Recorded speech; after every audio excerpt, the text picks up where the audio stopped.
वंदे मातरम। दर्शक मित्रों, आप देख रहे हैं स्टार न्यूज नेटवर्क और मैं विजयकांत। मुख्यमंत्री गौ माता पोषण योजना के तहत सहायता भुगतान के संबंध में सूरत जिला कलेक्टर के एक आवेदन किया गया था, जहां पर गुजरात राज्य गौशाला पांजरापोल संघ के एक आवेदन दायर ने किया है। वित्तीय वर्ष 2023-24 से सहायता राशि भुगतान हेतु आवेदन किया गया है। महत्वपूर्ण बात यह है कि सूरत जिले के कई संसाधनों में भूमि स्वामित्व कारणों से वर्ष 2023-24 के लिए सहायता नहीं दी गई। सरकार का सर्कुलर था कि स्वामित्व की भूमि होने पर सहायता मिलेगी, लेकिन गौशालाओं की शुरुआत के बाद स्वामित्व की भूमि संकल्प में संशोधन कर दिया गया। इसके बाद राज्य में कई जिलों में बिना जमीन कई गौशालाओं को गौ माता पोषण योजना की सहायता मिलती है।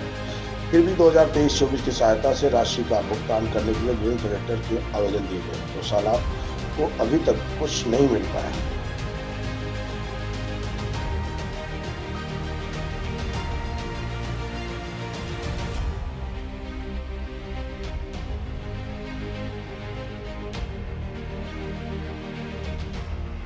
આપનું નામ? મારું નામ જય પટેલ છે।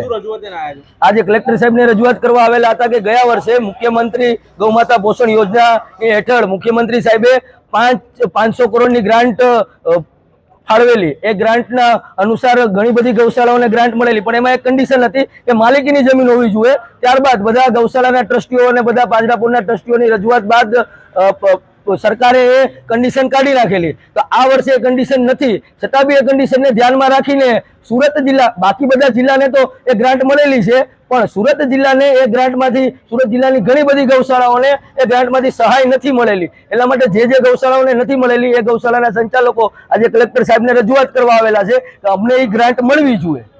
અને અમે આજે આ સરકારને લાવેલા છીએ, હિન્દુત્વવાદી સરકારને એટલા માટે લાવેલા છીએ કે ગૌ માતા માટે કંઈક કરશે। ગૌ માતા આજે હેરાન છે, કચરો ખાય છે, પીડાય છે, કપાય છે, એના માટે આ હિન્દુત્વવાદી સરકાર કાંઈ ને કાંઈ કરશે, એટલા માટે જ આ સરકારને લાવેલા છીએ। જો એ સરકાર ગૌ માતા માટે કાંઈ ન કરે તો પછી કોઈ જાતનો મતલબ જ નથી એ સરકારનો। અને અમારી આગામી એવી તૈયારી છે કે જો અમને આ સુરતની ગૌશાળાઓને આ નહીં મળે, આ સહાય નહીં મળે, તો સુરતમાંથી કમસે કમ 20 થી 30 હજાર ગાયો કલેક્ટર કચેરી તરફ રવાના થશે અને હજારોની સંખ્યામાં ગૌ સેવકો કલેક્ટર કચેરી તરફ રવાના થશે અને કલેક્ટર કચેરીનો ઘેરાવો થશે, એવી તૈયારીઓ છે।